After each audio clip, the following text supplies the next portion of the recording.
Hello guys, this is your friend Shinobi Nexus 2.0 and we are back with a new fanfic. Which is What If Naruto and Azula Fall in Love with Each Other Part 1. And if you enjoy this fanfic, then please press the like button and subscribe to my channel for more fanfic like this. And now let's start the fanfic. Location: Konoha. Inside the council room, several people stood as a blonde-haired woman sat before a boy with a brighter shade of yellow. While the younger blonde simply sat in silence, the village council could not keep their smiles contained, satisfied at what they see as the village outcast finally getting his punishment. Of course, when asking either the civilian or shinobi member of the council what the crime was, they gave their own version. Has the council reached a verdict regarding Genin Uzumaki? Tsunade asked one of the civilian members, who promptly stood up. His smug grin was open for all to see. We have, Hokage-sama, he smirked. We find the demon, defendant, guilty of all charges. He sat down, satisfied with the verdict that he and his fellow civilian members had given. She looked down at the blonde shinobi. Naruto Uzumaki, because of your crimes against Sasuke Uchiha, you are banished from Konoha. You will be placed in jail until the fire daimyo arrives. Once he does, your chakra will be sealed, and you will never be allowed to return to the village unless we order you to come back. She looked at the Anbu in the room, standing silently in the back. Anbu, take him. Both the civilian and shinobi council watched as Naruto was led away. They had expected him to protest, say it wasn't his fault or ask why the Hokage was doing this, all in a loud voice. But Naruto did not react when his punishment was given and he walked out being gently, but firmly led by the Anbu. While the civilians were celebrating, the shinobi looked at each other. They all felt that something was wrong but they just did not know what it was. Naruto sat on the poor excuse for a bed. The lumps underneath would have made sleeping very uncomfortable. That went as expected, he said. He showed no emotion during the so-called trial because he knew what was going to happen long before that. Yes, it did. Are you still going to leave? The Biju inside him asked. Is that a rhetorical question, Kyubi? He asked back with a blank expression. Ever since he found out what would happen, he tried to keep his emotion clamped down tight, so far it was working quite well. The fox smirked. Fair enough, Yaki. Let me rephrase that. When are you going to leave? The blonde looked out the tiny window in his cell. Soon enough, he answered, looking at the night sky beyond the bars. Tsunade watched the sun go down from the window in the Hokage's office. As Shizune came through the door, Tsunade turned to her. Is everything ready? She asked her apprentice, who nodded in answer. She got out of the Hokage's chair. Let's go get Naruto. The two left her office and headed down to the jail. After Naruto came back with Sasuke, the civilian council had all but exploded at the Uchiha's battered condition and demanded Naruto's execution. She, along with Jiraiya and the shinobi council, tried to figure out a way to stop that from happening. The elders came up with a plan. Naruto would be banished. But they would wait for the fire daimyo to come to Konoha to banish him, to make it look official. However, what would really happen was Naruto would be secretly smuggled out of Konoha and given to Jiraiya, who would then train him for as long as he could, until Konoha needed him again. The civilian council only knew of the banishment part, which made them happy enough. Seeing as it was the best idea voiced, it was agreed on. Once Naruto was out of the village and safely with Jiraiya, Tsunade would secretly pass the real information of what actually happened to the daimyo and Konoha's allies were, especially Suna, because of Gaara. Naruto's teammates would be told once it came close for the blonde to return. But first they had to get him out. The first step began tonight. As Tsunade entered the jail, Shizune following behind, she motioned the guard, actually an Anbu agent informed of the plan, to leave. He nodded in acknowledgement and silently left the room. She went to Naruto's cell and pulled out the key. Naruto, she called out. He turned from the window to her. We're getting you out of here. She opened the gate and motioned Naruto to come out. But he stayed put. Come on, Naruto, we don't have much time. They had to get him out soon. Otherwise, someone was bound to find out. He stood up, didn't move from that spot. Instead, he threw the Hokage a glare that was both angered and hurt. That's where you're wrong, Tsunade, Naruto said coldly. He reached up and untied his headband. You're wrong about the fact of not having much time. You didn't have any time to begin with. The headband fell to the floor, crashing loudly. At the same time, he disappeared in a plume of smoke. Shizune stared the smoke in the cell. It was a Kage Bunshin, shadow clone. She asked, not believing what she saw. Tsunade could only silently nod, she was just as stunned. We have to send the Anbu squads out immediately. She rushed for the door. Tsunade followed a step behind. But even as she ran, there was a sick feeling in her stomach. Whatever they did, it would be too late. Naruto was gone. Location: Naruto. Naruto smiled as he stared out at the sea. He had done it. He gotten out without anyone finding him. When he brought Sasuke back to the village, he quickly found out that the civilian council wanted him executed.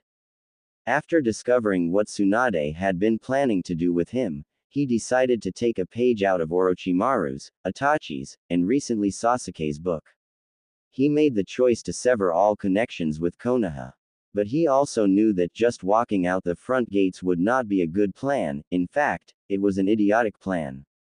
So, with some advice from the Kyuubi, the day before he was brought before the Hokage, he made a Kage Bunshin, and sent it out as far as he could from Konoha. While he was in jail, Naruto used a Kawarimi body replacement with the clone, swapping places. Once he was out, he ran as fast he could to the nearest port in the Land of Fire. It took him 3 days to reach it, and each was filled with watching everything for possible attacks. Once he reached the port, he signed on a deckhand on the first ship he came upon. As luck would have it, the ship was leaving the elemental countries. He didn't breathe easily until the Land of Fire disappeared from the horizon. The ship was now a month at sea and the elemental countries were far behind them. That was very slick, Naruto, Kyuubi complimented him.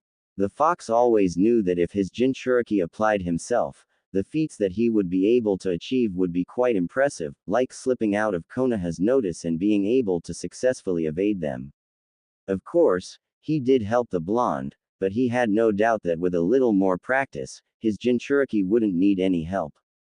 I do try to please, Naruto replied, as he kept looking out at the sea. He knew that he was supposed to be working, but the sight stunned him. He was amazed by its beauty. It seemed tranquil and peaceful. But that was soon forgotten when he saw a dark smudge on the horizon. It ruined the image. Any idea on what that is out there, Kyuubi? I'm not an expert on what happens at sea, Gaki. It's probably nothing, he said dismissively. Naruto's boss, an experienced sailor called Shin, came over and started shouting at him for not working. He noticed the smudge and the tirade promptly vanished. Instead, he swore loudly and told Naruto to get moving. That was a storm and it was approaching fast. He turned and ran, shouting for the captain. All the while, the smudge rapidly filled the skies, coming towards them like a black hand. Everyone on the deck scrambled to get below once the captain blew the warning whistle. By then it was too late. The storm hit the ship and hit it hard. The deck turned slippery as the rain pounded down. Naruto felt blinded by the rain, unable to see where anything was. His ears were plugged by the winds howling and the sea matching its tone. He tried to reach the deck hatch but couldn't find it, thanks to the rain. It seemed like he was the only person on deck now. When he thought he found the door, it turned out to be the prow. He was on the wrong end of the ship. He started to turn but a wave swept over the deck. It was sudden and pushed him over the side. He tried to grab something, anything that would keep him safe, but his hands only found air. The last thing he heard was the fox screaming, "Stay awake, Naruto. Stay awa." Location: Ember Island. Azula walked along the beach, annoyed. She had no idea why her father decided to send both her and her brother Zuko, as well as Mai and Tai Li, with her uncle Iroh to Ember Island for a vacation. It was getting unbearable with Ty Lee being overly cheerful, her uncle doing nothing but drink tea, and Zuko and Mai being awkward around each other. If she stayed there any longer, she would be tempted to set everything on fire, although, with Iroh there, it probably wouldn't get that far. She sighed in frustration. Things had changed when her father became the Fire Lord and her mother had disappeared. She had gotten even better at firebending. People were calling her a prodigy before, now they looked at her with awe. She was being taught by the best firebenders that were out there, including her father. And while she progressed, Zuko floundered. She had gained his approval and Zuko, despite being the eldest, did not. But she resented her brother for always being with their mother. Azula always wanted her mother to show her that she was loved as well. But she always paid more attention to Zuko, and that had irritated Azula to no end. She heard someone coming behind her. It was Ty Lee. No one else had a spring in their step that was so audible. Azula suppressed a groan. As much as Ty Lee was her friend, she really didn't want to deal with her right now. "Hey, Azula," called out Ty Lee. "Why are you out?" Her voice trailed into silence. That wasn't like her. Azula looked back at her and saw her pointing out to the water. Somebody had washed up on shore. Azula ran over to check. The first thing she noticed was that it was a boy about Zuko's age, maybe a little older. The second thing was that he was still breathing, somewhat. "Ty Lee, go and get my uncle," she ordered. "This boy is injured. He was bleeding from the head." Ty Lee nodded and ran back to the house. Azula looked closer at the boy, taking in details. He had blonde hair, which was uncommon, if not outright rare, in the bending countries. It reminded her of the sun. He had a natural tan and 6 strange birthmarks, 3 on each side of his face. They almost looked like whiskers. How strange. Hearing footsteps on the sand, she saw her uncle coming towards her. He knelt to examine the boy. "Azula, go back to the house and get your brother to help you make a bed ready," Iroh said after looking the boy over. He didn't sound like his usual tea-loving self, but the general he used to be. She nodded once and ran back to the house. Naruto awoke to the sound of waves crashing on a shoreline. It sounded gentler than the waves in the storm. As he sat up, he noticed that somebody was sitting next to the bed. It was an old man who had a friendly look. "Ah, you are awake. That is good," he said. Naruto looked around to figure out where he was. But all he saw was that he was in a house that was near the beach. Where? He started before a wave of nausea hit him and forced him back down onto the bed. But the old man understood what he had tried to ask. "You are on Ember Island in my brother's beach house. My name is Iroh," he answered, pointing to himself. "What is your name?" He sounded curious, but there was also a tone of caution. The blonde managed to sit up again, slowly. This time, he wasn't by nausea. "My name is Naruto. How did I get here?" he asked. "The last thing I remember was being swept into the sea when a storm hit my ship." Iroh looked at him understandingly. "My niece found you when you washed up on shore. You managed to get a bad injury on your head." Naruto checked and found the injury. He winced at the small pain from his prodding. "In that case, I think I should thank your niece for saving my life." Iroh smiled. "I will tell her that. In the meantime, you should get some rest. I will be back with some tea." He stood up and walked out of the room.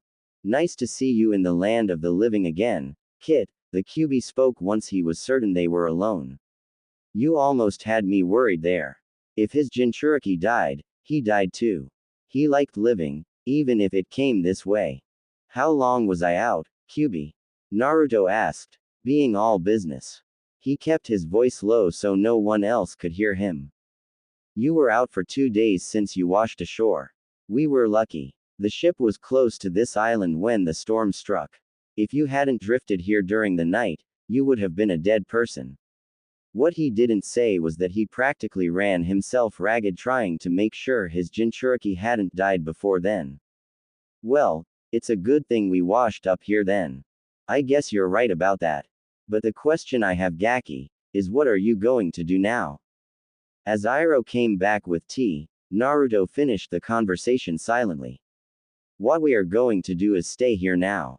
Location: Fire Nation capital. Fire Lord Ozai looked at the 12 young men kneeling before him. These men were in the Fire Nation's military and were some of the best. After Ozai had scarred Zuko and banished him with the impossible task of finding the Avatar, there had been several attempts on his daughter's life by Earth Kingdom assassins. The last attempt would have been successful had a sentry not saw the attack and sounded the alarm. While Azula was recovering, Ozai did something he never would have thought he would do again. He contacted Iroh, who had gone with Zuko, and asked him for his advice. His brother had sent a reply proposing that Azula be given a bodyguard. He had even recommended someone, even though the two of them had only met the year before. Ozai agreed with the proposal and immediately looked for the most talented firebenders in the military to fill the role. And now those 11 were right in front of him, the 12th being Iroh's recommendation and was the only non-bender there. He had to be there, since Ozai agreed with his brother's suggestion. While the 11 were fairly well-known and respected officers in the army, the 12th was a common soldier and was often a problem, disobeying orders, protecting civilians and other nonsense. But the odd thing was that the soldiers had more respect for him than the other 11. Still, that was beside the point now. You are all here because you have been given an opportunity, Ozai said, looking down on them. You have the chance of becoming Princess Azula's bodyguard. You will be her shield against all threats to her. The 11 officers looked at him with excitement, as they should. This was indeed a great opportunity for them. It was the chance to bring more honor and prestige to their families. But the 12th remained silent. Now I have decided that there will be a test to decide who will protect Azula, the Fire Lord continued. There will be a tournament and the winner will become the bodyguard. The 11 officers nodded in agreement, while the 12th shook his head. Do you disagree with this plan, boy? Ozai asked with a slightly dangerous tone. There were only a very few, who would dare disagree him. He nodded once, looking up. Yes, Fire Lord Ozai, I do. It's pointless to fight among ourselves. Why don't the 12 of us fight in Agni Kai against Princess Azula herself? That way, we would be able to prove ourselves to her, he suggested. Ozai thought it over. He was willing to admit that the plan did have its merits. Very well then, the 12 of you will fight against my daughter in an Agni Kai. It will begin in 4 hours. The 12 stood up, bowed to Ozai, and left for the stadium. When he was alone, Ozai chuckled to himself. The poor fool Iroh had recommended would not last 5 minutes against his daughter. She was a firebending prodigy, while he could not bend at all. It wouldn't be a problem for Azula to beat him, and that was a sight Ozai was looking forward to. The stadium's audience buzzed with excitement. Princess Azula would be fighting in Agni Kai against 12 opponents. Such a task had never been done before, but everyone was absolutely sure that Azula could do it. She was, after all, a firebending prodigy. The princess herself was completely focused on it. Those who were challenging her would bite the dust. She didn't need a guard and she was going to prove that. The gong sounded, signaling the start. Azula rose from her kneeling position and turned to face her opponents. 11 of them wore the skull-like helmet of a firebender and, judging by their armor, were officers. But the 12th was just a soldier, and not even a firebender, judging by his conical helmet. As soon as she was done analyzing them, she took her stance. 11 of her opponents took that as the sign to attack. It took a combination of tricky maneuvering and exceptional firebending, but Azula defeated them. Once they were down, she turned her attention to the last. Her form was perfect, her control was precise. But no matter what she did, he would always manage to avoid her attacks. She bent fireball after fireball at him, trying to burn him to a crisp. But all he ever did was step out of the way. After a few more minutes of this, Azula looked at her opponent. Are you just going to stand over there or will you actually try to fight me? She asked angrily. He looked at her for a moment and Azula thought he looked a little familiar. While she was distracted by that thought, he got in close. It quickly proved effective. Every time Azula tried to use close combat firebending, her opponent would block the attacking limb. No matter what she did, she couldn't break past his defense. Azula realized why he did not attack with the others. He was observing how she fought and where her weak points were. He knew how to fight her, more importantly, how to block her. It angered her, making her fight harder. But the more she fought, the more she started to feel tired. Her breath, which she controlled perfectly, lapsed. That's when he attacked, sweeping legs out from under, causing her to fall and hit the tiles. He knelt down, pressing his knee to her stomach, holding a knife to her throat and using the other hand to pin her wrists. It was over, she had lost. After a few seconds passed, he withdrew his knife and released her wrists, letting Azula get back on her feet. As much as she wanted to attack, she knew she couldn't, not with everyone watching. The Fire Lord landed in the stadium and approached them. Well done, soldier. You have beaten my daughter, a firebending prodigy. While you are not a bender yourself, he seemingly praised the soldier. Azula, because of his victory against you, this soldier is now your personal bodyguard. He will protect you with his life. Show your face to your princess, Ozai commanded the soldier. He reached for his helmet and took it off. Azula's eyes went wide as she stared. Your location? Northern Water Tribe. Run for your life, was the general phrase the Fire Nation soldiers were screaming as they ran back to their ships. They were trying to escape the giant fish-like monster the Avatar had created out of water. As they retreated, they saw a person in a black cloak with the hood up. If they took the time to stop and look, they would have known who he was. But they were more focused on saving their lives. The cloaked man didn't care that they didn't notice. He walked past them, keeping his eyes on the monster. Once he was close, the monster noticed him. It swung its arm, either to swat or drown him. He settled into a stance, moved his hands and drew out his jian. He swung his sword once and the monster's arm simply fell off. It reeled back as he sheathed the jian. He had the chance to press the attack. But before he did anything, he felt a familiar presence by his side and stayed silent. L.A. An ethereal voice rang out, getting the monster's attention. What do you think you're doing? The people of the Water Tribe looked on in fear as the voice continued. Have you forgotten what Tui was supposed to guard? You were supposed to make sure she did not die, you are her guardian. Now she is dead and you are out here trying to take revenge when what you should be back there trying to find a way to fix the balance. You will get your watery back to that oasis, right now. I will clean up this mess. Now go. The voice roared at the giant monster. Once what he had said had gotten through, the cloaked person moved on quickly to his next target. As Zuko and Zhao fought against each other, they saw that the giant monster suddenly melt down and retreat back to the oasis. What is going on? Zuko asked in wonder. His pause allowed Zhao to punch him in the chest, knocking him to the ground. My troops were successful in destroying that thing, Zhao declared triumphantly as he stood over his opponent. Soon they will destroy the Water Tribe for good, and my name will be remembered forever. But while he seemed certain in his victory, it earned him a scornful laugh.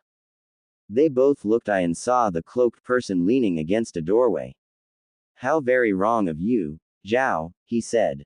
As of right now, the ships from the Fire Nation are heading back to safe waters. The invasion failed. Your name will be forgotten, Zhao. And your life is forfeit. Zhao's face went dead white, paling in fear. He ran away, rushing past Zuko. I love it when they run, the cloaked man said with a smile as he went after him, leaving behind a bewildered Zuko. Sokka stared at the two fish circle each other. The ocean spirit had come back to the oasis and melted back into the pond, leaving Aang on the grass. Zuko arrived shortly after, only to find the Avatar unconscious with Katara and Sokka there as well as his uncle. Aang woke up shortly afterwards. Zuko and Iroh decided to take their leave at that point, but were interrupted when Zhao ran back into the oasis with a terrified expression. Someone, please hide me. He half screamed, surprising everyone. It literally looked like he was scared for his life. At that moment all they saw was a blur and suddenly the cloaked person was behind Zhao with his GN out. Admiral Zhao, for your incompetence and blatant stupidity, you will die, he said in an official voice. Before anyone could stop him, he plunged his GN through Zhao's neck. As he tried to pull it, it got stuck. He tried to wiggle it loose but instead it snapped in half. Damn it, not another one, he muttered as he looked at the ruined half in his hand. As Zhao's body fell, he dropped it as well. Aang had watched the entire scene with horrified eyes. Why did you do that? He was defenseless and scared. You didn't need to kill him. He cried angrily, a furious expression on his face. He might have disliked Zhao, but he never would have killed him, especially when he was like that. The person said nothing in response. He only walked forward, like he was going to take Aang. But he was blocked by Sokka, his boomerang out and ready to use. Move, boy, he told him. Sokka just shook his head. Move, he said again, putting an edge in his voice. Look pal, I've been having a bad day.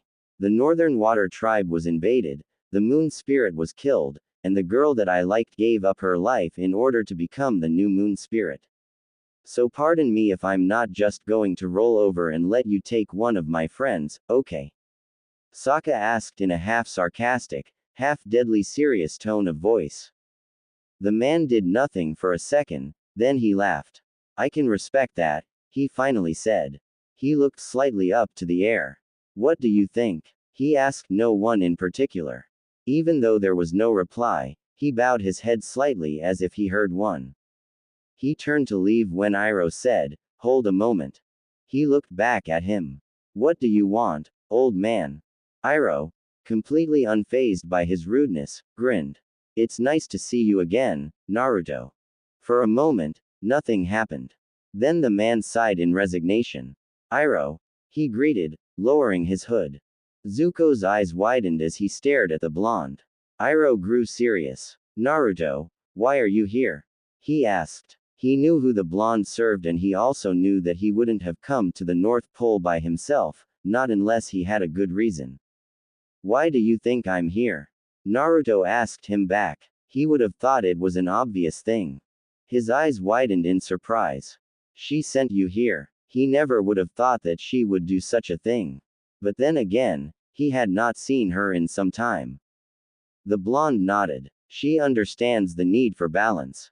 He may have had a hand in that but the end result was still the same thing.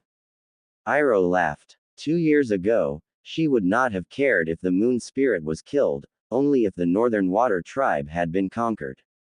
Truly, it was remarkable how different she apparently was. You could say that I've been an influence on her. Zuko finally caught on. Wait, you don't mean, he started to say, but stopped when Naruto only nodded once. He just looked at him in disbelief. Hey kid, what's your name? Naruto asked Sokka, turning his attention back to the tribesman. My name isn't Kid, Sokka told him indignantly. It's Sokka of the Southern Water Tribe. Well then Sokka, it will be interesting to have you on board, Naruto told him. Just try to keep him on a short leash from now on, huh? He asked, indicating Aang with his eyes. What he said was confused to the tribesman.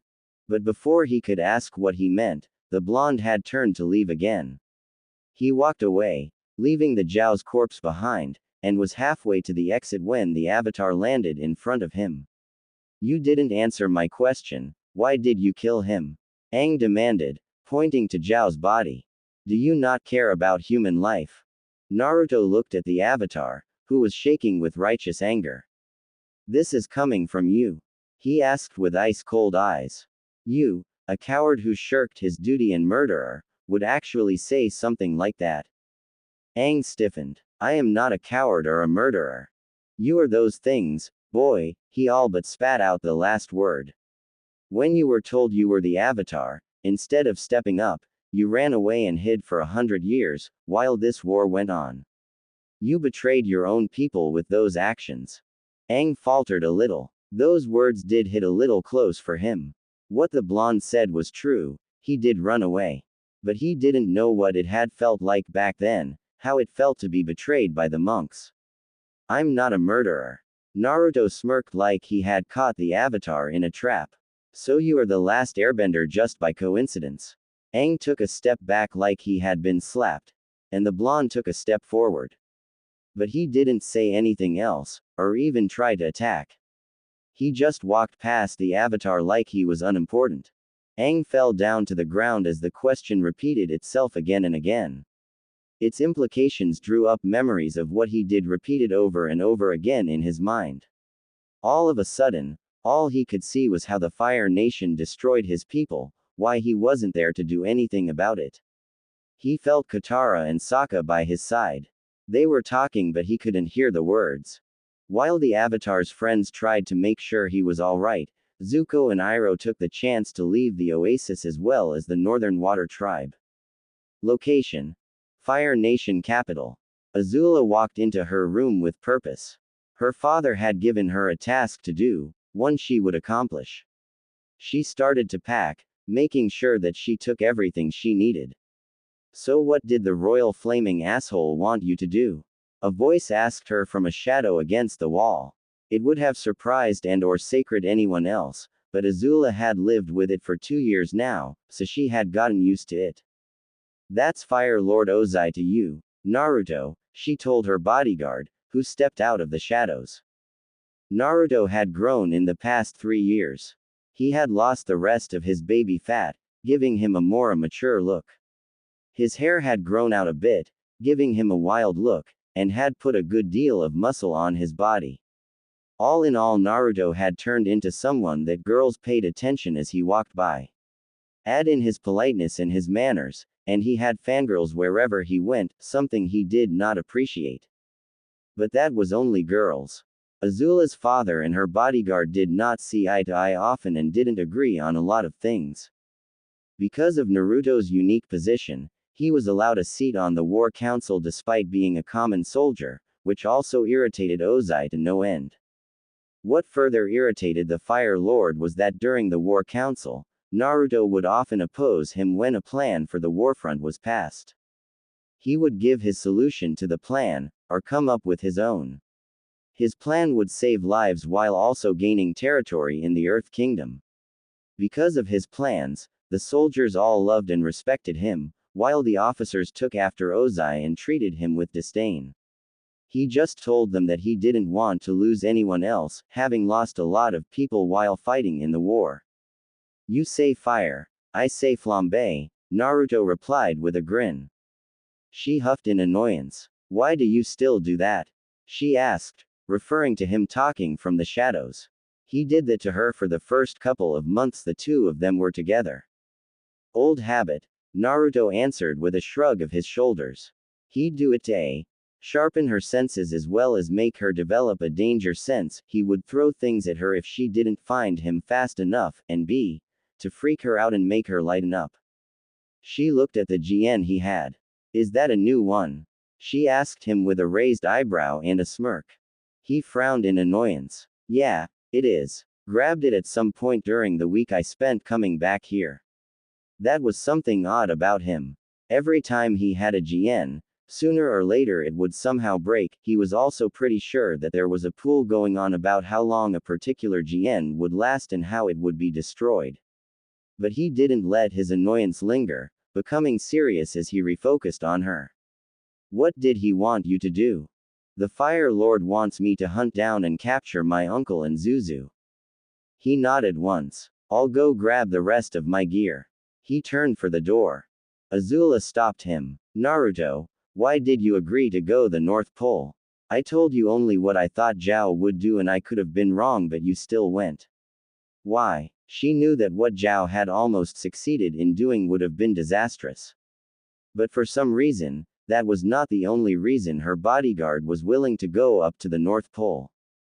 Naruto looked back at her. I went to stop Zhao from doing something stupid but I had a different reason for doing that than you, he said cryptically. Naruto. She called out. You won't leave me alone, will you? She asked with a slight fear in her voice. She hated how weak she sounded at that moment. She knew that something was happening to her, but she didn't know what it was. She still had her devious and cruel edge, but there were times where she thought that everyone would leave her and she would be alone and not wanted or loved. That thought scared Azula to no end. That's why she asked Naruto.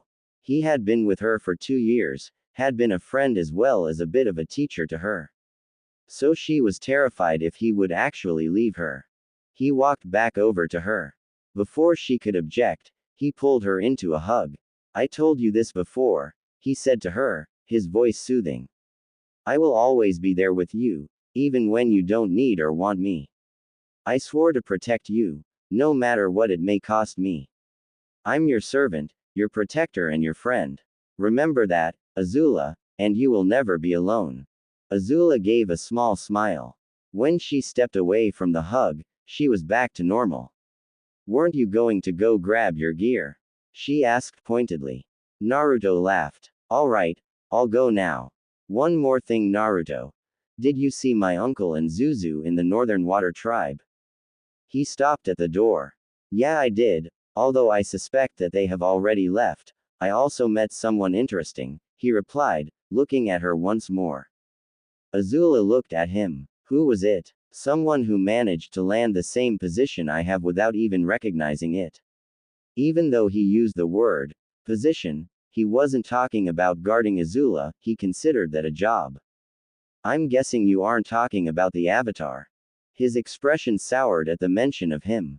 No, not him. Someone else much more interesting. And what is so special about this boy? Azula asked. He smiled mysteriously. He isn't a bender. He left the room, leaving Azula to think about her task and how to do it. Already a plan was shaping in her mind. Sokka stood at the ship's prow, watching the water pass by. He was trying to think, but with what they were going up against, he was finding it hard to even concentrate. A brief pain in his leg appeared suddenly, like something was biting him. Instead of hopping around and yelling like he normally would have, he looked at said biter. I thought you stopped doing that to me, Aquila, he said in good humor. The wolf pup's look said he was thinking too much. Sokka and Aquila had not been with each other for long. Sokka was fishing outside of the city. He had excused himself so he would not feel completely useless since the reconstruction was being taken care of by waterbenders, Katara and Aang among them. He was fishing for sea crabs to bring more food. It made himself useful, in a little way. That was when he heard a whimpering noise coming from a nearby ice cave. He could barely hear it, but it was still there. He went to see what was making the noise and found a 4-month-old wolf pup laying next to a wolf that had been burned to death. Sokka immediately knew it was the pup's mother. As he neared the pup, it turned around and growled at him. Its fur was covered in soot and ash. He had been giving the pup a bath in the spirit oasis when Paku and some of his students found him.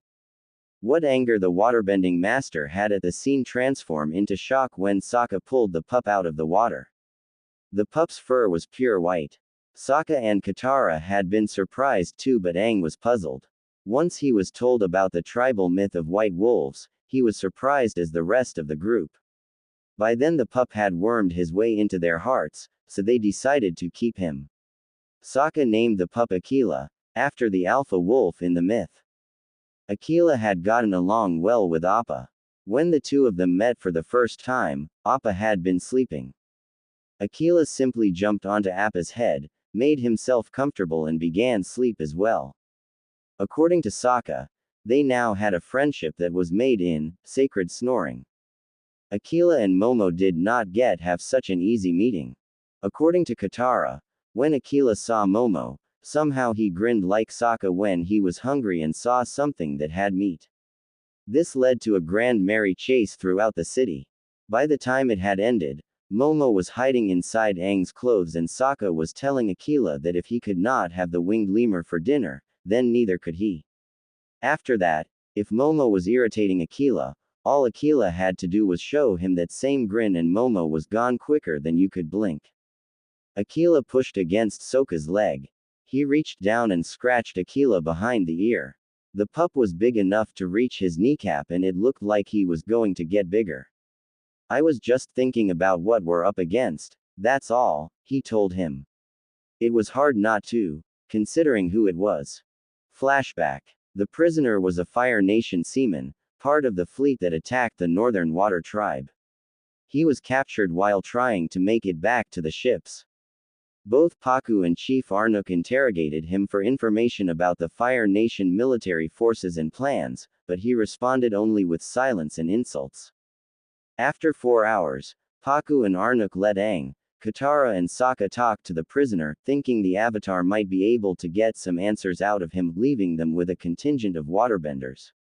Aang and Katara did most of the talking while Sokka hung back and listened, but the prisoner just gave them the same treatment. Well, what about you, little water tribe boy? He finally asked Sokka. Don't you have a method for pumping me for information? Sokka thought about it, briefly. He shook his head. No, I won't do that. He did have a question though. Do you know anything about a guy named Naruto?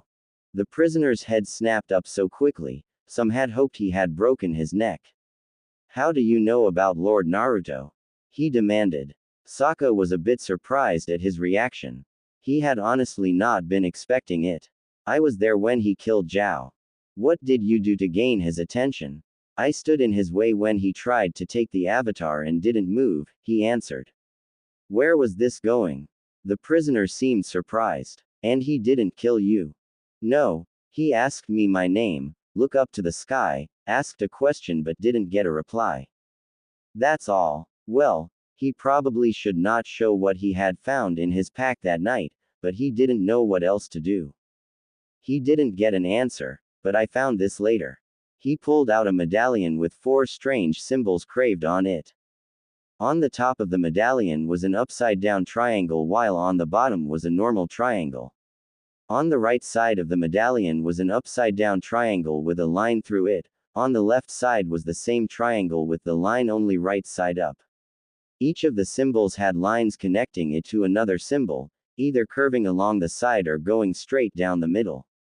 When he saw the medallion, the prisoner was stunned. He looked at his hands, manacled and chained to the ground, both made out of ice. He took a breath and then completely melted them by firebending. Before anyone could attack, the prisoner knelt before Sokka, his head touching the ground. Forgive me, Lord Sokka, he said. His voice was slightly muffled as it was coming up from the ground. Everyone was dumbstruck, but Sokka was able to recover quickly. Why am I forgiving you? He asked carefully. The prisoner brought his face up. I ask for forgiveness because I did not believe your words about Lord Naruto. It's okay, but I still want to know who this Naruto is and what this medallion is. I do not know about the medallion itself. But the fact that you have it means that you are also a paragon, he explained, even though what he said did not really explain anything. Sokka grew confused. A paragon, what is that? He asked. I cannot say. Only Lord Naruto can explain it to you. He almost sounded ashamed. Aang decided to interrupt. What's so great about this Naruto anyway? From what I've seen of him, he is a murderer who doesn't even care about human life. Even since their meeting, the air nomad did not hold the blonde in that high of a regard. The prisoner leapt up, looking like he wanted to do some serious damage to Aang, perhaps even kill him. Sokka got in front of him. It was almost laughable, facing down a soldier like this. But he did it. Stand down, soldier, he commanded, figuring that the soldier would respond to commands like that. The prisoner complied but glared at Aang. I will not hear you slander Lord Naruto. Every time he fights in the field, he tries to make sure that everyone gets out alive. He tries to save lives while you cower and hide, Avatar. So, shut your mouth. Katara was about to respond when Sokka looked at her and shook his head. Looking at the prisoner, he asked, Can you talk about him? If the soldier was willing to tell him information, it might help if they ever run into the blonde again. Lord Naruto is the bodyguard of Princess Azula and the paragon of the Fire Nation, the soldier explained. He's been given an honorary rank and commands respect from the soldiers, benders and non-benders alike. He leads his men personally into battle and has won many victories. He is able to fight and defeat a bender on equal grounds and has done so on many occasions, both within the Fire Nation military and the enemy. Is he a bender himself? That was the clincher. If this Naruto was a bender, then that meant he would be able to figure out a way to fight him. No, he is not. Why would he consider my brother to be his equal? Shouldn't he be more worried about the Avatar? Katara asked. The prisoner laughed at her. Lord Naruto doesn't even consider the Avatar a threat. He believes that a person who runs away and lets his own people die is a weak coward with no honor. I'm not weak or a coward. Aang protested. You had to go into the Avatar state just to attack us with that giant water monster, and Lord Naruto was able to defeat you with one swing of his sword. You are a weak coward and have no honor. Therefore, Lord Naruto has no respect for you, he said derisively. Aang, feeling furious at such words, left. Katara quickly went after him. Thank you, Sokka told the soldier. He walked away, allowing the nearby waterbenders shackled to the prisoner again. You're slow, Aang. Paku barked as his students trained. Avatar or not, you need to be better if you want to pass my expectations. He noticed Katara looking at the stairs. Sokka was standing there, Akila beside him. What do you want, Sokka? He asked the young tribesman, walking over to him. Sifu Paku, can we speak alone? Sokka asked formally. He looked at him with a brief look of curiosity and confusion before nodding in agreement. Practice your sets until I return, he told his students. He led Sokka down the steps through the city until they reached a secluded spot. What is it that you want? He asked as they stepped out of the sight. I want you to teach me waterbending, Sokka told him. Paku started to laugh. It was something that he had never heard before. A person who wasn't a bender who wanted to learn how to waterbend. It was downright ridiculous. You want me to teach you how to waterbend when you're not even a bender? He asked rhetorically. You would be an embarrassment to me and my teachings. He bowed his head. I apologize, I meant that what you to teach me how to waterbend without bending, he tried to explain. The laughter stopped. What are you talking about? You cannot waterbend without bending. Sokka silently cursed himself. He needed to explain this better. He could do that. What I mean is, please teach me the basic stances and sets for waterbending, that is all. Paku was silent as he looked at Sokka's bowed head. Why? Because there is someone out there who might come after Aang and who is stronger, faster, better than me. And all I have is my machete, my club and my boomerang. You have forgotten about your intelligence and wits. What he lacked in waterbending ability, he made up greatly in smarts. Give him a few years to hone them, and Paku was certain that few, very few, would be able to match wits against him. That won't be enough to beat this guy. Sokka unexpectedly shouted, exasperated and annoyed at the fact that the older man was not getting his point. In the silence that followed, the two of them stared at each other. Is there another reason for this request? Paku asked with suspicion. Sokka nodded his head once. Reaching into his shirt, he pulled out the medallion he found. For some reason he just could not explain, he found himself more at ease wearing it. When the waterbending master saw it, his eyes went wide in shock and surprise. I see, he said. He turned around and walked away. He stopped and looked back. Just because you're not a bender doesn't mean that I'm going to be easy on you. In fact, I am going to push to your edge and then I am going to make you break that edge, got it? His expression was hard, practically unforgiving. Sokka knew that meant his request had been granted. Yes, Sifu Paku, he answered. As he followed Paku back to where the training ground, he tried to hide a smile from Paku. He wasn't sure if it worked. End flashback. That was a long month, Sokka said to himself. Paku hadn't been kidding when he said he was going to push Sokka to his edge. The man was relentless. Lesser men would have caved or run away, but Sokka was stubborn. He needed to do this, needed to know how to fight without his weapons should the time ever come when he did not have them. His stubbornness worked out in the end as he began to improve. He also began seeing how Aang moved when he was airbending. As he got better and better, earning some praise from Pakku, for a reason unknown to him, he was also getting silent disapproval from Katara. Aang did not understand what Sokka was doing but did not object to it. Sokka looked at the night sky and saw the full moon. For a moment, he was reminded of you and felt a pang of guilt. Come on, it's time we went to bed, he told Akela. He made his way to the stairs leading below deck with the pup trailing behind him. And if you fart in my face again, you're sleeping in the crow's nest. The pup simply gave a challenging look. As the two of them walked to the stairs, Sokka saw Katara and Aang talking. He heard the words, Avatar, and, scary. He kept going, more intent on sleeping. The next morning, they were about head to an Earth Kingdom base before heading to Omashu.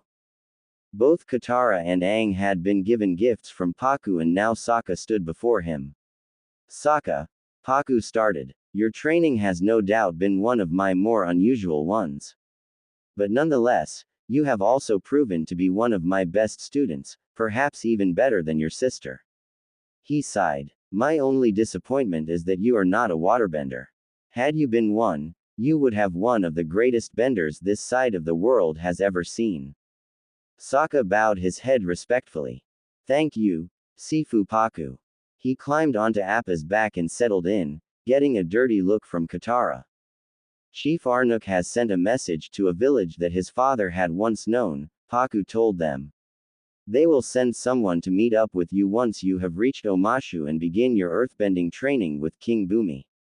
For now, head to General Fong's base so that they can give you an escort. Understood, Sokka answered. As Appa took off, he heard Katara muttering something.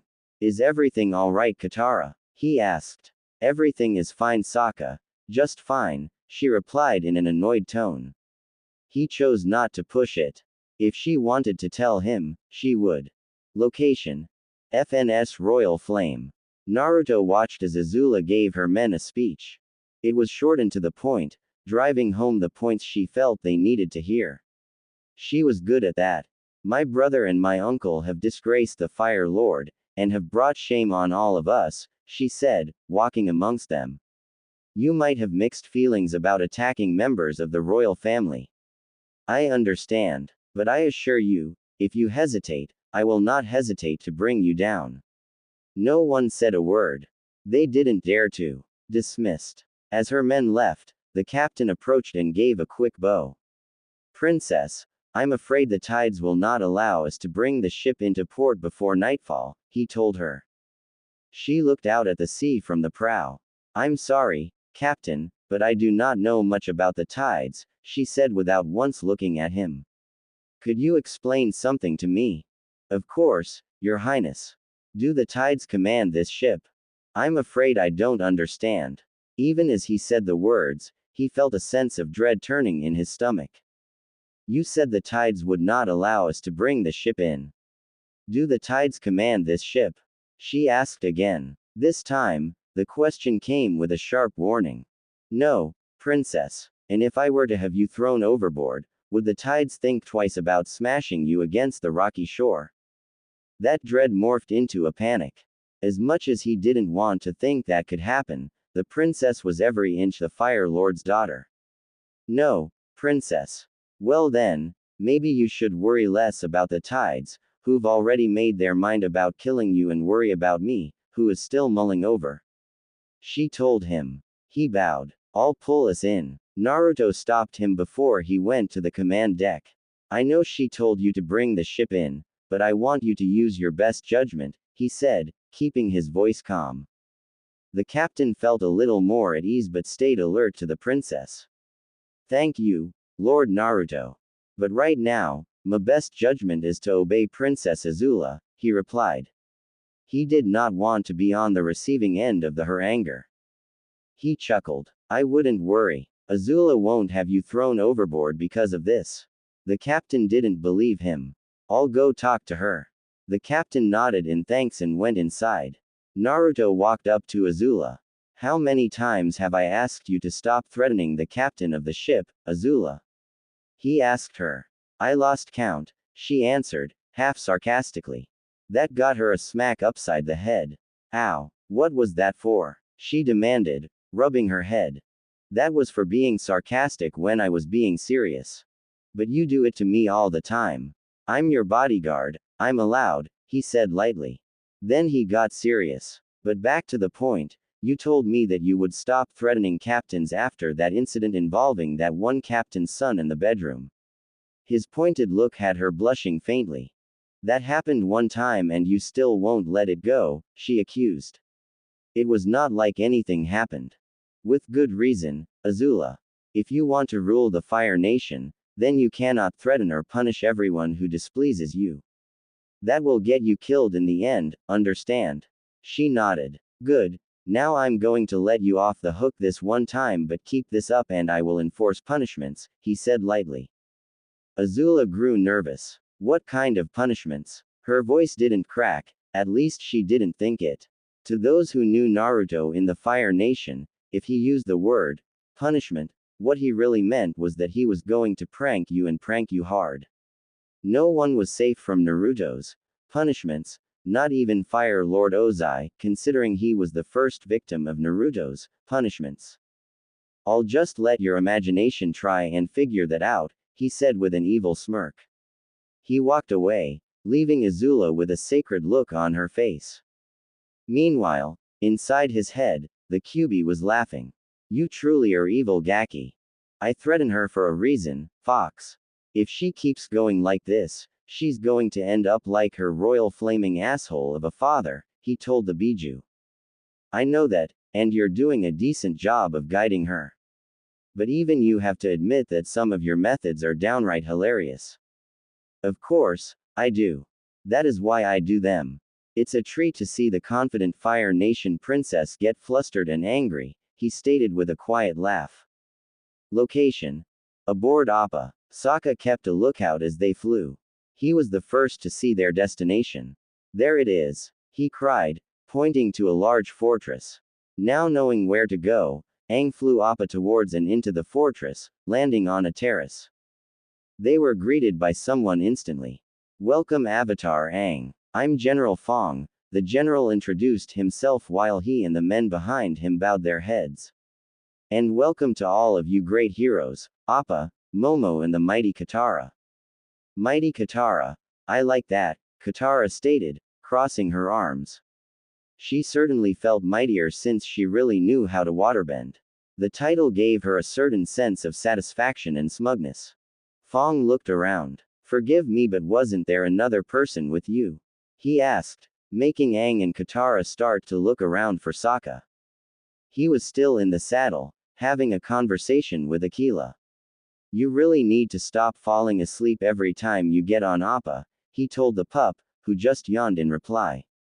After he and Aquila landed on the ground, he saw the general and the others. Sorry about that. Once Aquila is out, he's hard to wake up. General Fong shook his head.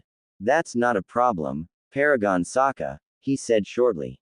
He turned around and motioned them to follow. As they went into the main tower, Sokka was not quite sure, but he could have sworn Fong said that last part with distaste. Then again, how did he know what the tribesman was now? He certainly had not told anyone. Fong took them to the main hall. Avatar Aang, we were all amazed at the stories of how you single-handedly wiped out an entire fire navy at the North Pole, he said from behind his desk. I can't imagine what it feels like to handle devastating power. It's an awesome responsibility, he declared while stroking his bread, trying to look wise. Aang didn't like what he was implying. I think those stories are a little exaggerated. I never destroyed any of the ships, he began to say. But Fong cut him off. Avatar, you're ready to face the Fire Lord now. What? Shouted said Airbender. No, I'm not. He was not even close to ready. Katara agreed. Aang still needs to master all four elements, she told Fong. Why? With the power he possesses, Power enough to destroy hundreds of battleships in a matter of minutes, he can defeat the Fire Lord. He replied, coming to his feet. I told you, I never sunk any of those ships. This time Aang was stopped by Sokka, who put a hand on his shoulder. But sir, Aang can only do that when he's in the Avatar state, he told the general.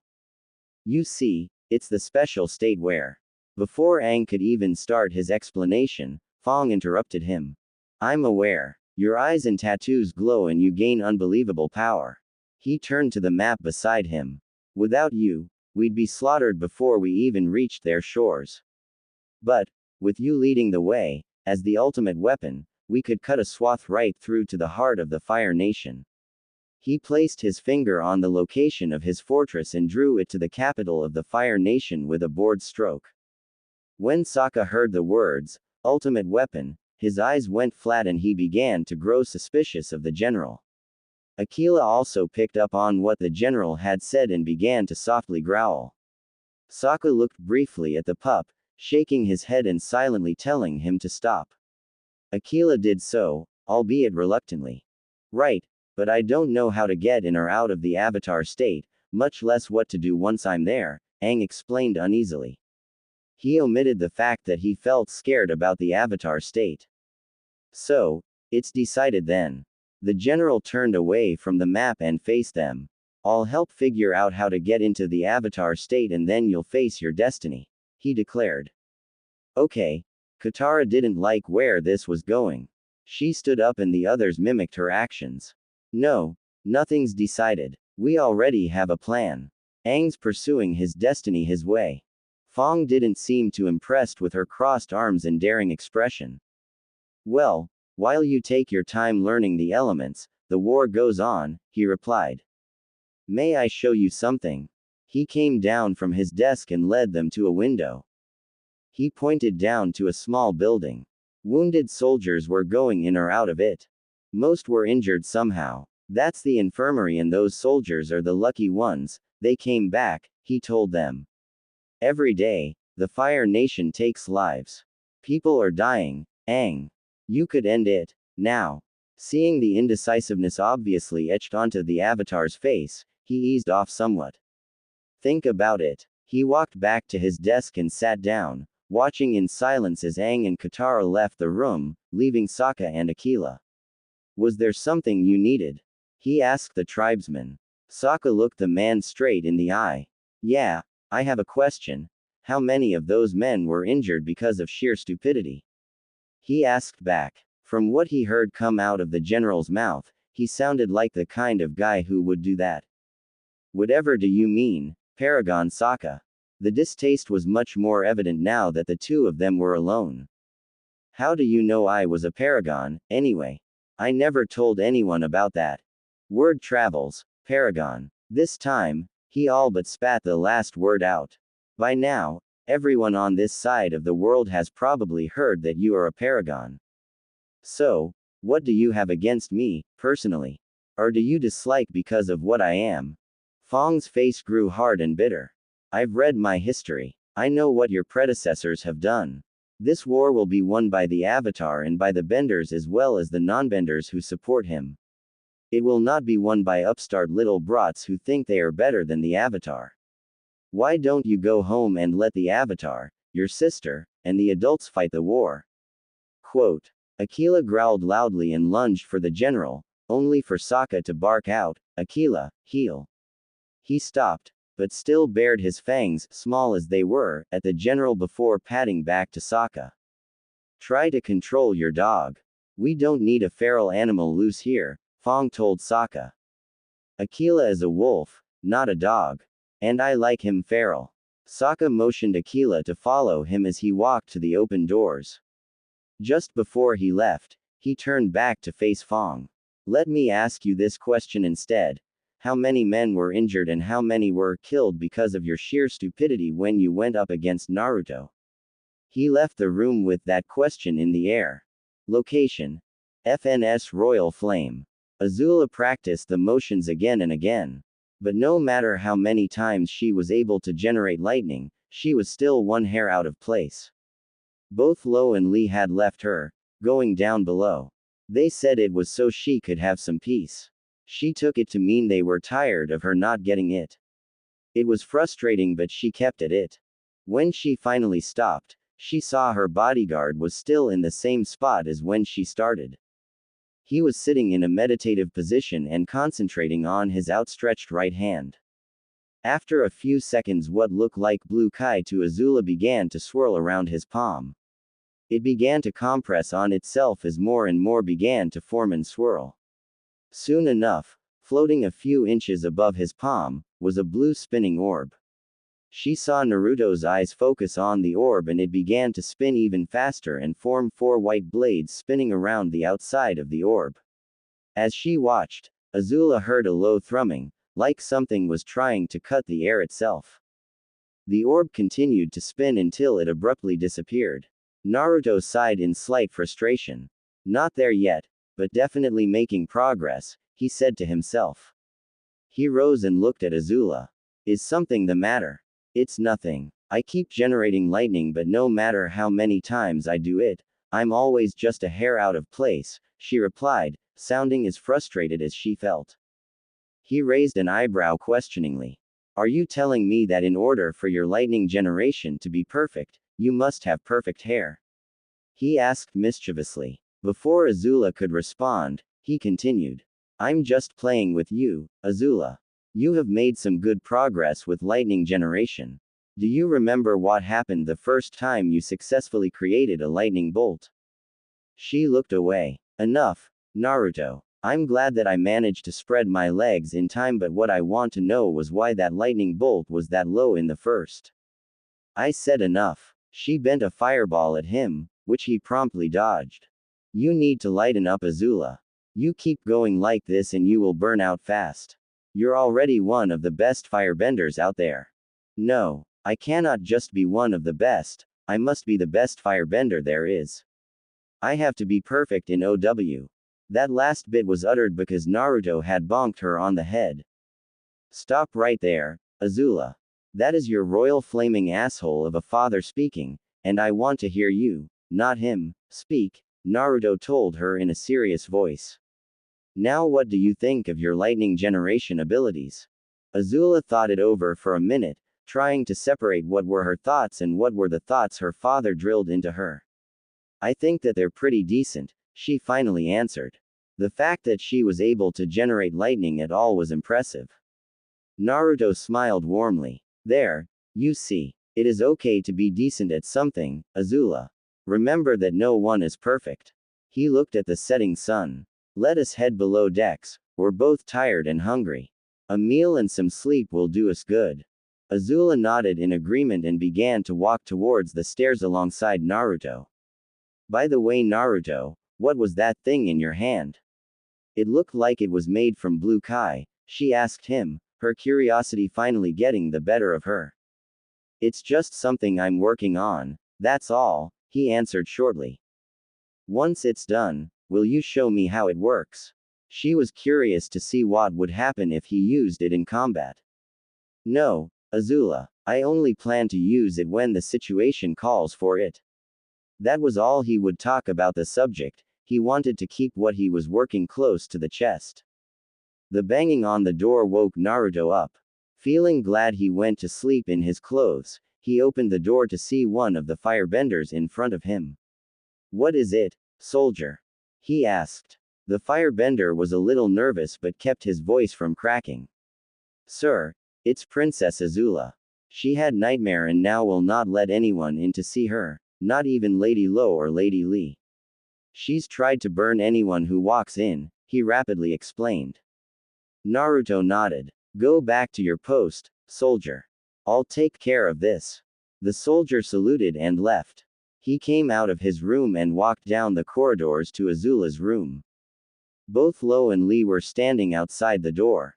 Having nightmares, Lo said, but it was Li who continued the sentence. For her to have them is disgraceful.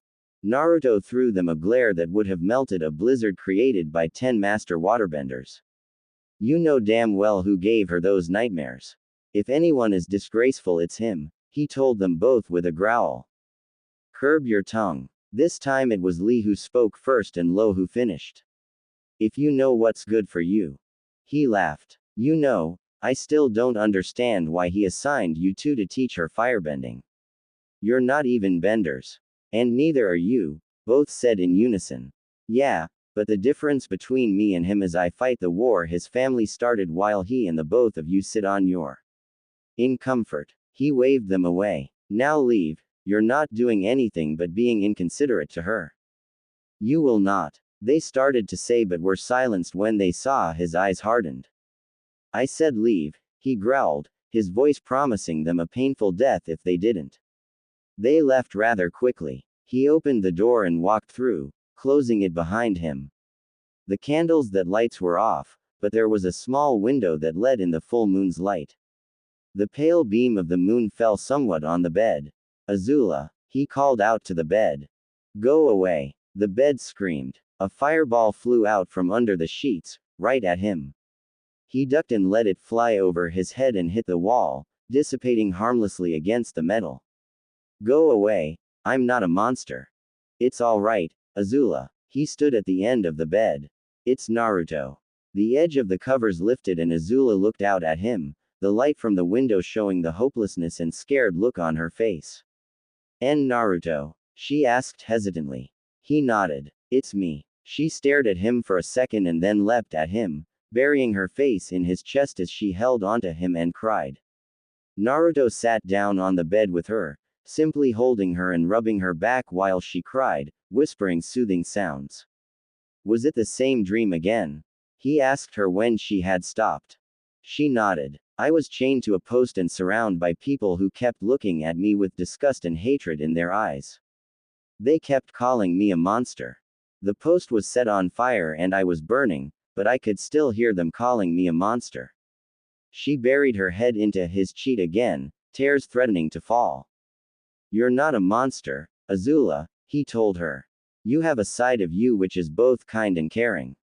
You have only just begun to show it recently. Do you remember the orphan you met on the street?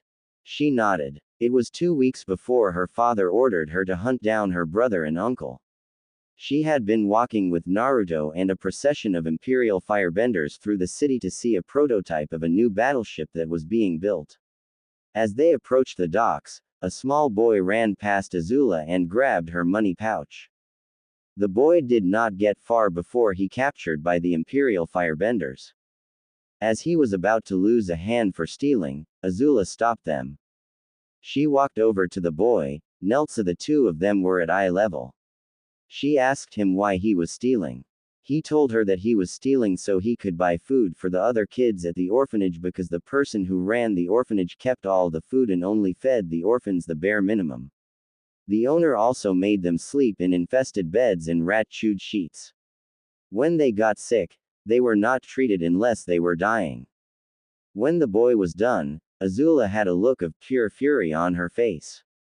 Looking up at Naruto and her guard, she told them that they were going to this orphanage. Looking back at the boy, she asked him if he could show them where it was. He agreed and showed them the way to the orphanage. What they saw horrified them. The so-called orphanage was a rundown building. When they walked in, they were disgusted at the conditions in which the orphans lived in. When the owner came to greet Azula, she asked him why the orphans were living like this. He told them that he was short of funds. The boy called him a liar, saying he kept a large amount of money in the orphanage. The owner hit the boy and threatened to whip him in front of Azula, Naruto, and the Imperial firebenders. Azula told the Imperial firebenders to hold the owner and then told Naruto to go and look for the money. He came back after a few minutes, carrying a big truck full of Fire Nation money. He told Azula that it was only 1 out of 25. She then ordered the Imperial firebenders to throw the owner in prison. She then ordered Naruto to go down the docks and bring the workers who were building the prototype here. When they arrived, she told them to start fixing the building. The orphanage was going to be funded by the royal family, and the next time she would check the place, it will have better accommodations for the orphans, and it will have a better owner. She turned back to the boy, took back her pouch and opened it.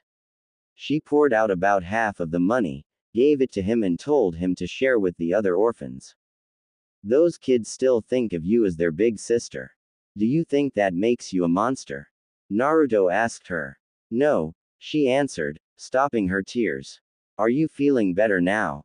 Yes. Naruto stood up, letting Azula stay on the bed. He turned to leave but was stopped when Azula grabbed his hand. Please stay, she said, scared at the thought of being alone. Naruto looked at her and then nodded. He lay down on the bed with his back to the wall. Azula lay down next to him, placing her back to his chest and hold his arm like it was a lifeline. She was asleep in less than 5 seconds. She is a broken child, the QB stated. It was so obvious that it was almost painful to see. I know she is. She can fix herself, but she needs a friend to help her. Naruto silently replied as he held her, and she held him in return. Is that all you want to be, Naruto? Or is it something more? The fox wondered to himself. Despite everything that seemed to point to the opposite, his Jinchuriki had his own nightmares to deal with. Location: Earth Kingdom. Aang walked into Fong's office, his footsteps echoing through the silent and all but empty hall. General Fong, he called out quietly. Come in, Aang. Have you thought about our discussion? Fong asked, despite already knowing the answer. He knew what the Avatar's answer was going to be the minute he heard him come in. I'm in. I'll fight the Fire Lord, Aang said. After a brief discussion with the general, Aang returned to the group's quarters. Both Katara and Sokka looked up from their beds as he walked in and went to his bed. I told the general I'd help him, by going into the Avatar state, he told them. Aang, no, this not the right way, Katara argued. Sokka said nothing as he absently scratched behind Akila's ear. There's a right way to do this. And it is through practice, study, and discipline. She continued. The general does have a point, Sokka began to say. But before he could finish, Katara interrupted. That's something I'd expect to hear from you. You just want Aang to glow it up or something. She almost shouted at him. That's not what I was talking, he tried to protest. But she cut him off again. If you two meatheads want to throw away everything we have worked for, fine. Go ahead and glow it up, she said in a huff as she walked out of the room. Katara, I'm just being realistic. I don't have time to do this the right way, Aang tried to defend himself. It didn't sound convincing to him either. The room was silent for a few minutes until the sound of breaking wind disrupted it. Damn it, Akila, at least aim it the other way, Sokka told his wolf pup. Somehow, Akila looked smug. What began the next day would seem to anyone else as weirdness. To start off, Fong had Aang drink a special tea that was supposed to enhance a person's Kai tenfold and might also make Aang go into the Avatar state. The result of that idea was Aang in a sugar high that would have made little kids either join him or watch in wonder. He was flying all around the place on an air ball, while also talking at a fast pace. As this all went on, Sokka commented that Aang could talk the Fire Lord to death. Akila was trying to follow Aang with his eyes. When Aang finally crashed into one of the columns, Akila covered his eyes with his paws. Both Sokka and Katara were not quite sure if he was doing that because of Aang crashing or because he got dizzy from watching Aang fly all over the place. Sokka tried to scare Aang into the Avatar state by using Momo as a head. Not only did that fail, but Akila saw Momo and decided he was hungry. The result was Akila chasing both Sokka and Momo around the fortress with Momo somehow managing to get stuck in Sokka's shirt, so Sokka had to stick his head out of the middle of the shirt, giving the appearance of a two-headed being, one head being human, the second head a flying lemur. The soldiers who were watching found it hilarious. The third attempt would have made any sane person check General Fong's head to see if there's actually a brain in there. He organized a ritual that had Aang wear clothing from all 4 nations which, quite frankly, look ridiculous. The shaman began to chant a lot of mumbo-jumbo, poured water and earth into a bowl, threw a torch in, used an air blower bellow and then, just to top it all off, threw the stuffed lettuce, call it mud, at Aang. The only thing they got out of that, Aang sneezing and splattering all the mud on Sokka, Katara, Fong and Aquila. As they were about to leave, Aquila shook himself in front of Fong, splattering him with more mud. To Sokka, the wolf pup was blaming the general for all this. Location: Spa Resort. Look at these magnificent shells, Iroh said as he emptied the bag onto the table of their small house. I'll enjoy these keepsakes for years to come. We don't need any more useless things now, Zuko told his uncle. You forget, we have to carry everything ourselves now. They then heard a voice that surprised them. Hello, brother. Uncle, Azula said from where she sat across the room. Naruto stood against the wall, close enough to move but with enough distance to let her take charge. Both Zuko and Iroh instantly went on their guard. What are you doing here? Zuko growled at his sister. In my country, we exchanged a pleasant hello before asking questions, Azula said lightly, fiddling with a seashell. Have you become so uncivilized so soon, Zuzu? She stood up and walked over with the seashell still in hand. Naruto followed by only a few steps. Don't call me that, Zuko yelled. He hated that nickname. She knew he hated that nickname. Iroh knew his niece wasn't here for a visit. To what do we owe this honor? He asked some suspicion. Even though Naruto had said she changed, it was still a good idea to be careful. It must be a family trait. Both of you so quick to get to the point. She broke the seashell with her fingers, causing Iroh to scowl. I come with a message from home. Father changed his mind. Family is suddenly important to him. He has heard of plans to overthrow him, treacherous plots. Family are the only ones you can trust. She looked at her brother for a moment, then out the window. Father regrets your banishment. He wants you home. She looked back to see her brother's reaction. Zuko just stood, mentally double-checking to make sure he heard his sister correctly. Meanwhile, Naruto walked up to Azula, told her that he will be outside and walked out the door. Did you hear what I just said? Azula demanded as her bodyguard left and Zuko looked out the window. You should happy, excited, grateful. I just gave you great news. I'm sure your brother simply needs a moment to, Iroh began. Don't interrupt, uncle, she snapped at him. She walked up beside Zuko. I still haven't received a thank you. I'm not a massager. I didn't have to come all this way. Father regrets. He wants me back. Zuko asked, still not sure about it. Suddenly, his dream was within his grasp. It almost seemed to be too good to be true. I can see you need time to take this in. I'll come to call on you tomorrow. Good evening. As she made her way back to the ship, she saw Naruto leaning against a tree waiting for her. When she passed him, he got up and walked behind her. Why did you leave? She asked. Because if I didn't, I would have started laughing, Naruto said. Family is important to the royal flaming asshole. That's one of the better jokes I've heard you tell, Azula. Yeah, a joke, Azula said quietly, but Naruto was still able to hear her.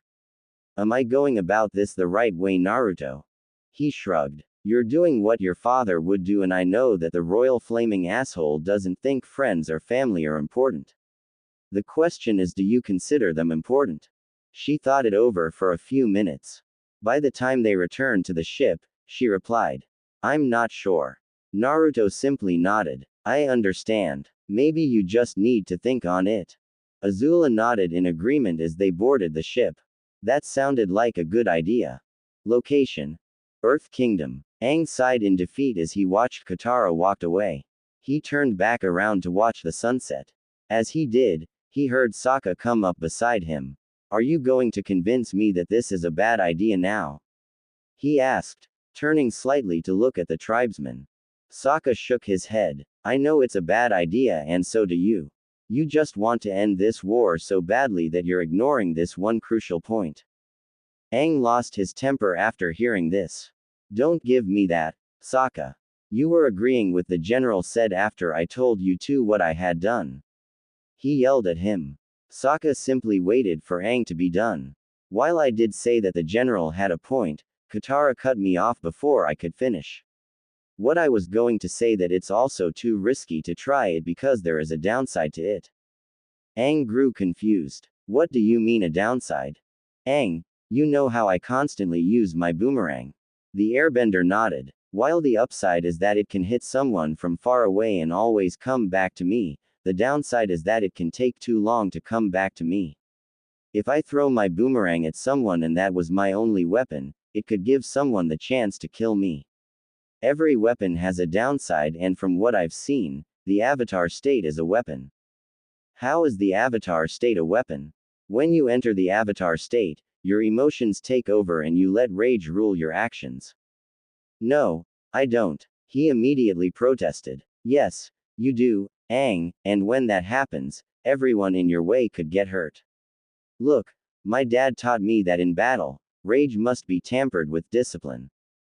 And how am I supposed to do that? Aang demanded. He really wanted to know how. But he was tried and exhausted by everything that had happened today, his temper was a bit short. Do what you're supposed, learn and master the 4 elements, Sokka reminded him. He calmed down when he heard that. Do you think that will help me with the avatar state?